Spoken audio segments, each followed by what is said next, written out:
கூவாகம் திருவிழாவுக்கு இன்னும் 2 நாட்கள் தாங்க இருக்குது. இப்போ இந்த இடம் எவ்வளோ அமைதியாக இருக்குது.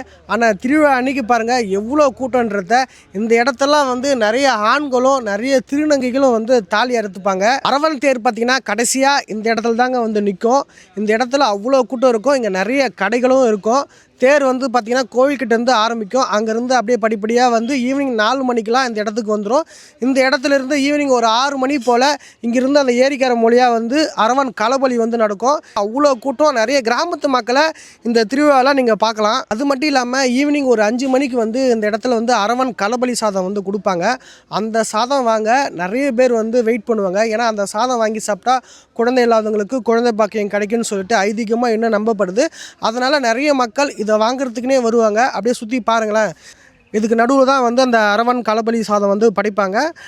இந்த இடத்துல தான் வந்து அரவன் களபலி சாதம் படைப்பாங்க. இதுக்கு பின்னாடி தான் வந்து தேர் வந்து நிற்கும்.